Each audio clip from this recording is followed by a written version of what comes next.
जब हम teaching of social science की बात करते हैं ना, तो देखिए बहुत बार ऐसा होता है कि आप बच्चों को कोई टॉपिक पढ़ाने जा रहे हो, लेकिन सिर्फ आप बच्चों को मुंह से बोल दो तो बच्चों को समझ में नहीं आता।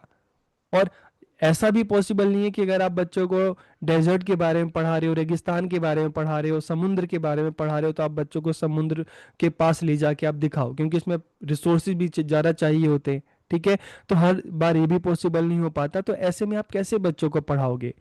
तो ऐसे में ये हो सकता है कि आप बच्चों को इमेजेस दिखाओ, आप बच्चों को मॉडल दिखाओ, आप बच्चों को चार्ट पेपर दिखाओ, आप बच्चों को वीडियो दिखाओ।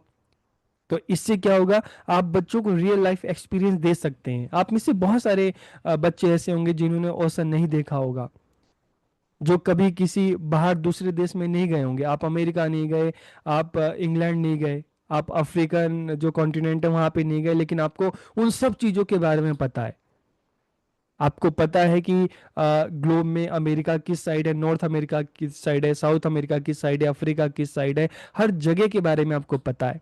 क्यों पता है? क्योंकि आपने उसकी इमेजेस देखी है, आपने ग्लोब में भी उसको देखा है, मैप में भी देखना है, आपने वीडियो भी देखी है।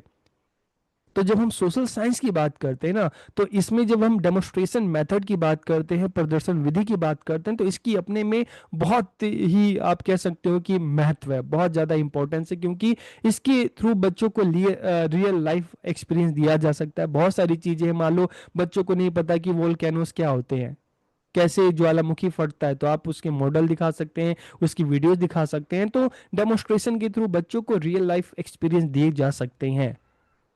उनको चीजें, बहुत सारी चीजें दिखाई जा सकती है, समझाई जा सकती है, जहां तक बच्चे नहीं पहुंच समझेंगे। हम इसके कंसेप्ट की बात करेंगे, ऑब्जेक्टिव्स की बात करेंगे, स्टेप्स की बात करेंगे। इसमें टीचर का क्या रोल है, स्टूडेंट का क्या रोल है, इसके मेरिट्स क्या हैं, डिमेरिट्स क्या हैं, तो सभी पॉइंट्स पर हम बिल्कुल डिटेल में बात करेंगे। तो वीडियो को पूरा देखिए और लास्ट में कमेंट करके अपना फीडबैक जरूर दीजिएगा। तो वीडियो को हम शुरू करते हैं। तो आज का हमारा टॉपिक है demonstration method in social science teaching, सामाजिक विज्ञान शिक्षण में प्रदर्शन विधि।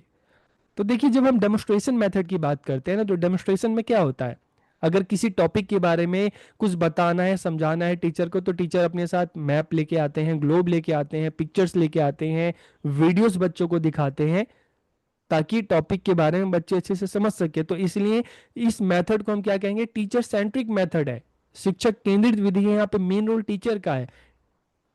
And audio visual teaching method, इसको ऑडियो विजुअल टीचिंग मेथड भी हम क्यों कह रहे हैं, क्योंकि इसमें ऑडियो विजुअल जो ऑब्जेक्ट्स हैं, जो चीजें, उसके थ्रू बच्चों को टॉपिक के बारे में बताया जा रहा है, समझाया जा रहा है। तो इसमें यहाँ पे मेन रोल किसका होता है? टीचर का होता है।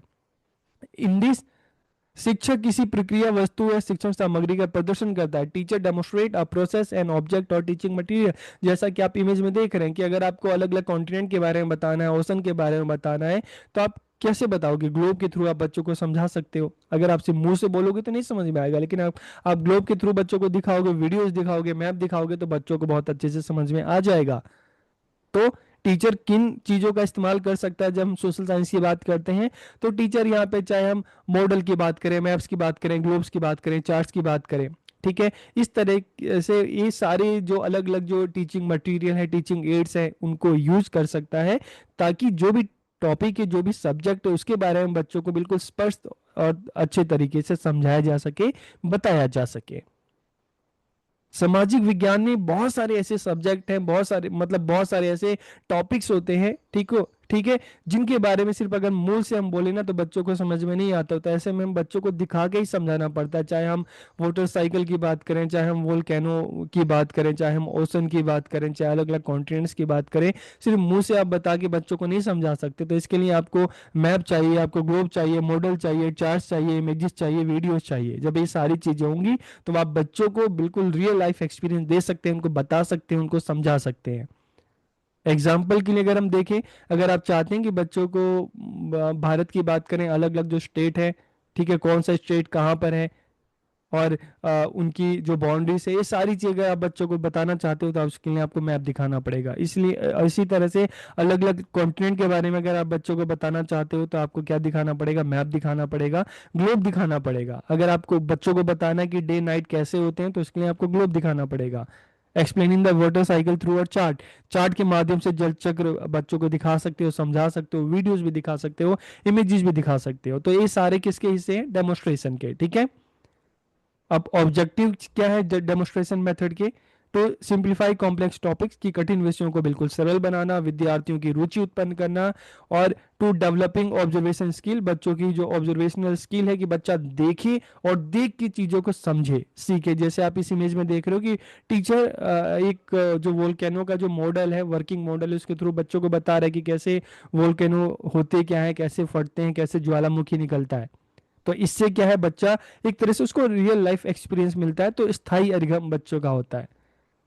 To provide visual and auditory experience की, दृश्य और श्रव्य अनुभव बच्चों को प्रदान करना, बच्चा देखता भी है और बच्चा सुनता भी है, ठीक है। To impart knowledge through direct experience, प्रत्यक्ष अनुभव द्वारा ज्ञान प्रदान करना, ठीक है। देखो प्रत्यक्ष अनुभव तो है कि आप बिल्कुल उस चीज के पास जाके, जैसे समुद्र देखना है तो आप बिल्कुल समुद्र के पास जाओ, तो वो चीज तो पॉसिबल नहीं हो, लेकिन जब आपके सामने उसी की वीडियोस चलाई जा रही है, उसी का मॉडल दिखाया जा रहा है, तो लगभग वैसा ही आपको एक्सपीरियंस मिल रहा है। To make teaching effective and engaging, शिक्षण को प्रभावशाली और रोचक बनाना।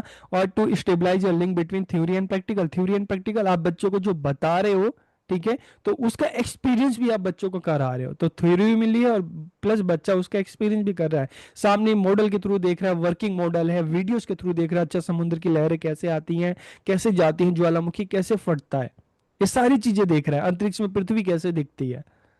तो इसमें क्या है, थ्योरी और प्रैक्टिकल के बीच में एक लिंक, एक संबंध स्थापित होता है। अब अगर हम इसके स्टेप्स की बात करें, स्टेप्स क्या है प्रदर्शन विधि की, अगर आप इस विधि के थ्रू बच्चों को पढ़ाना चाहते हैं तो आपको क्या क्या करना पड़ेगा। तो देखिए सबसे पहले सेटिंग ऑब्जेक्टिव, आपको एक टॉपिक ले रहे हैं, मान लो आप एक टॉपिक ले रहे हैं कि आपको बच्चों के बारे में बताना है कि पृथ्वी पे दिन रात कैसे होते हैं, डे नाइट कैसे होते हैं। अगर आपको ये बताना है तो पहले आप ऑब्जेक्टिव सेट करो कि मुझे बच्चों को डे नाइट के बारे में बताना है। फिर प्रिपरेशन किस तरह से करोगे, प्रिपरेशन आप करोगे कि आप उससे संबंधित जो चाहे मॉडल की बात करें, ठीक है, मॉडल की बात करें, मैप्स की बात करें, जो भी वीडियोस की बात करें, इमेजेस की बात करें, वो सारा कंटेंट जो सामग्री है, मटेरियल है, आप उसको इकट्ठा करोगे। फिर आप क्या करोगे, क्लास में जाओगे तो सबसे पहले आप डे नाइट के बारे में आप बच्चों से क्वेश्चन करोगे कि रात कैसे होती है, दिन कैसे होती है, ठीक है। तो ये सारे आप बच्चों से क्वेश्चन करोगे, फिर आप क्या करोगे, धीरे धीरे जब इस पर चर्चा करोगे, फिर बच्चों के सामने आप क्या करोगे, अर्थ की हम बात करें, उसका आप ग्लोब आप उसको रखोगे, ठीक है, और फिर सन की बात करें, ठीक है, तो इस तरह से चीजें रखोगे, दिखाओगे कि किस तरह से पृथ्वी दिन पे दिन रात होते हैं, तो आप वीडियो के थ्रू दिखा सकते हो, मॉडल के थ्रू बच्चों को ये चीजें दिखा सकते हो। तो इंट्रोडक्शन, ठीक है, इंट्रोडक्शन के बाद क्या होगा, डेमोस्ट्रेशन, फिर आप जो आपके पास जो मटेरियल इंट्रोडक्शन दोगे, उसके बाद जो भी आपके पास ग्लोब है, टीचिंग एड्स हैं, वीडियोस हैं, वो बच्चों को डेमोस्ट्रेट करोगे, दिखाओगे, और उसके थ्रू बच्चों को समझाओगे, दिखाना, ठीक है। फोर्थ स्टेप में क्या है, दिखाना, और फिर आप फिफ्थ स्टेप में उसको दिखाने के बाद एक्सप्लेन करोगे कि अच्छा देखो बच्चों, इस तरह से डे नाइट होता है, जब सूरज के सामने पृथ्वी का जो हिस्सा रहता है वहां पे दिन होता है, और जो हिस्सा पीछे की तरफ रहता है वहां पे रात होती है। क्यों, क्योंकि पृथ्वी हमेशा अपनी जगह पे चक्कर लगाती है, और एक चक्कर 24 घंटे में पूरा होता है। तो जो हिस्सा सूरज के सामने है वहां पे दिन है, जो पीछे वो रात है। तो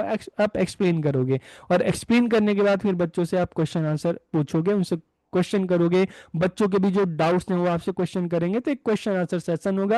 और लास्ट में क्या होगा, प्रैक्टिस एंड इवेल्युएशन, आप अब बच्चों को चीज़ों को बारे में बताओगे, तो फिर लास्ट में आपको ये जानना है कि बच्चों ने कितना सीखा है, तो उनका आप इवेल्युएशन करोगे, ठीक है। उनसे क्वेश्चन भी पूछ सकते हो, उनको होमवर्क भी दे सकते हो, क्वेश्चन भी दे सकते हो, तो ये सारा है। तो पहले ऑब्जेक्टिव सेट करना, फिर प्रिपरेशन, मतलब जो मॉडल्स हैं, जो मटेरियल्स हैं, उसको इकट्ठा करना, फिर टॉपिक के बारे में इंट्रो देना, फिर जो भी मटेरियल है, जो भी ऑब्जेक्ट्स है, उसको डेमोस्ट्रेट करना, उसको एक्सप्लेन करना, फिर उसके बारे में बच्चों से क्वेश्चन आंसर करना, बच्चों के जो डाउट्स हैं उसको क्लियर करना, और लास्ट में बच्चों ने कितना सीखा है, कितना जानना है, उसको इवेल्युएट करना।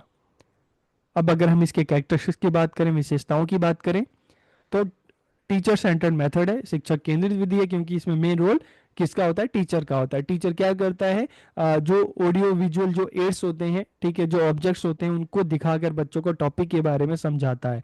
ठीक है, तो इसमें यूज ऑफ टीचिंग एड्स का यूज किया जाता है। एम्फेसिस ऑन डायरेक्ट ऑब्जर्वेशन, बच्चा देखता है और देखकर सीखता है।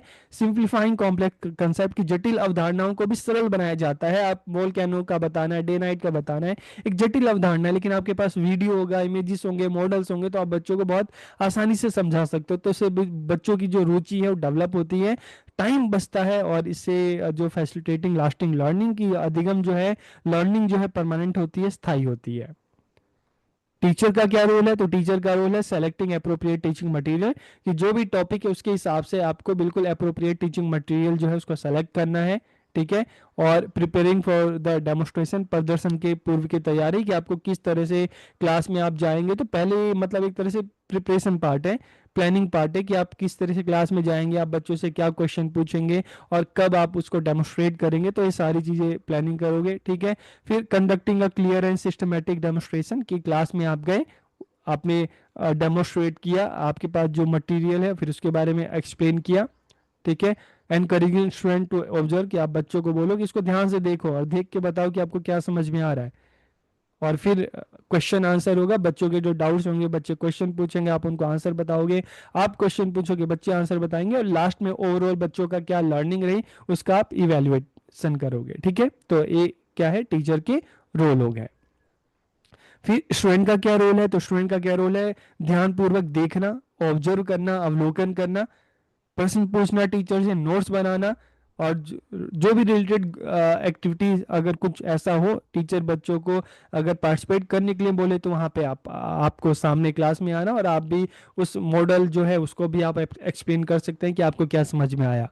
ड्राइंग कंक्लूजन, निष्कर्ष निकालना, एंड सीखी गई बातों का अभ्यास करना, जो भी आपने सीखा उसको आप अपनी लाइफ में उसको यूटिलाइज करना। ठीक है, फिर मेरिट्स एंड डिमेरिट्स की अगर हम बात करते हैं, तो मेरिट्स क्या है? तो इससे जटिल विषय जो है सरल तरीके से बच्चों को बताया जा सकता है, पढ़ाया जा सकता है। Learning is easier with visual aids, की अगर आप बच्चों को अलग अलग टीचिंग एड्स हैं, मॉडल्स हैं, ठीक है, मटेरियल है, वीडियो से दिखा के अगर आप बच्चों को समझाओगे तो बच्चे अच्छे से समझ जाएंगे।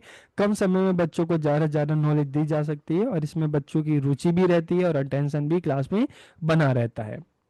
डिमेरिट्स की बात करें तो स्टूडेंट में remain relatively passive in this, कि इसमें अगर हम देखें तो टीचर का ही मेन रोल है, तो हो सकता है कि बच्चा इसमें निष्क्रिय हो, बोर हो जाए।